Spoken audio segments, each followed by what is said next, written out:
Evening, everybody. This is Duke. We're doing two questions per chapter 6 and chapter 7. So, for chapter 6, I went with the first one, define the term semantic information distance. Discuss the instance where professional life where you've seen this happen, how impacted the people in different positions, um, and how other people may interpret the same experience.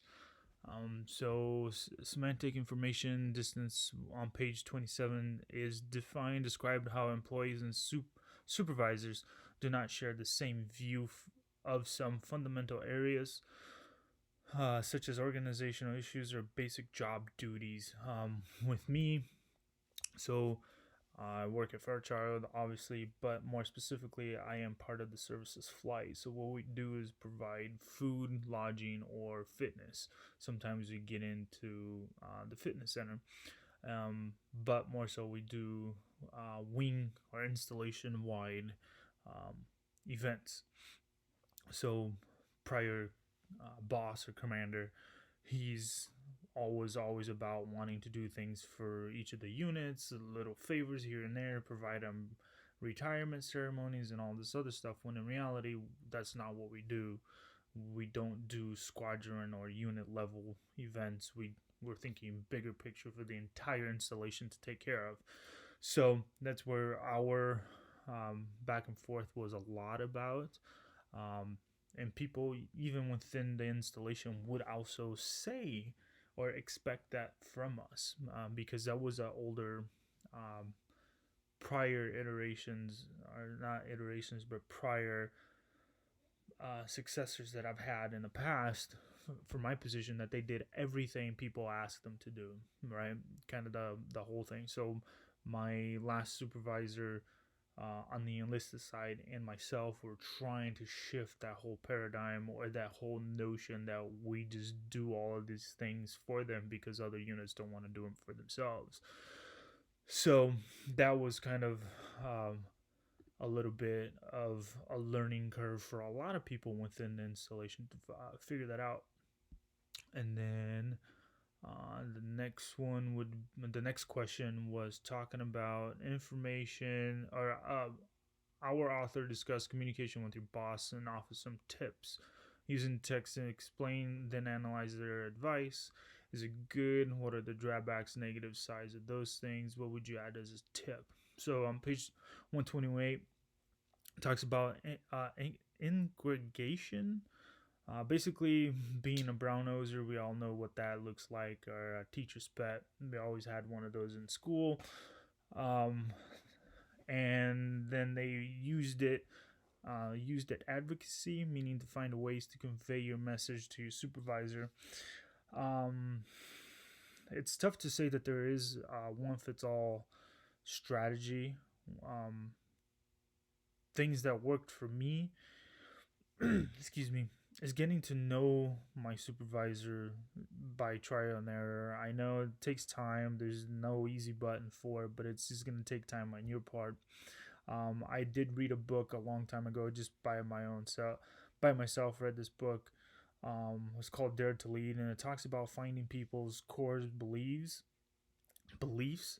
are, and trying to build your message or communication around those core beliefs, so that they aren't apt to get as defensive if they don't agree with it, especially if you come off um, like you're trying to condescend them, or you're trying to pull a fast one under them. So you're always trying to figure out, okay, I'm not going to approach this person this way or that way, because it might throw them off. But I think a lot of that also has to do with the personality, not personality, but people's moods and emotions through that day. You might come in with a game plan, and all of a sudden that goes out the door because they had a really crappy day. So just keep that in. At least to me, I always keep that in mind. And then going on to chapter 7, uh, talks about share time. You worked on an unsuccessful group project. How could the information from this chapter have helped the group to be successful? Share time. You've worked on a successful group project. How can you use this information in the chapter to frame and explain the group exercise? So There were two instances. The first one, I'm just gonna go with the failed one. So I had a boss where he wanted to use some of our building space to build a kitchen, right? And we with services we provide services to people, but he was also the same guy that was kind of wanting other units, us for doing things for other units. So when he came up with this idea of wanting us to use funds to build this training kitchen, I was not up for it. Like this is I got pretty um hung up around the axle about it because it was just going back to that was my concern. Like we're setting um a standard here where at least I thought at the time that we're setting a standard saying we're offering this to the entire installation to use it as a means to, hey, this is your stuff, you guys are gonna man it now. But we were super low man and all this other stuff. So um kept going back and forth with him and how this would be a new norm and setting and that we would be setting, and quite frankly not a good use of funds because we use our active duty counterparts at facilities to do our own training. So it was counterproductive to say the least. I think if we had more time to talk over and brainstorm other ideas to come up with a compromise where it benefit the unit but also the wing, things would have come to a better understanding. This falls back again to chapter 6. Just kind of having, in ways, and the book also briefly talked about compromises and how that could be best effective for that situation. Um, the second piece about being successful was course of so then within the next year we're gonna have both dining facilities down. So we all got together with this new commander. We all got together and said, "Hey, this is what we're gonna end up doing.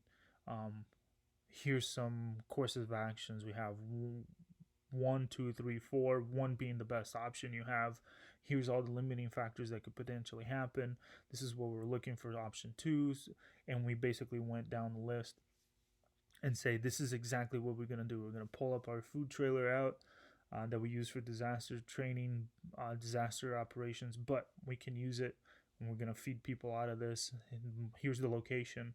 We basically give all the information possible. So, and that's talk through the process, brainstorming, coming together, and uniting everybody, taking account people's expertise and everything else. So it talks from page 159 to 166.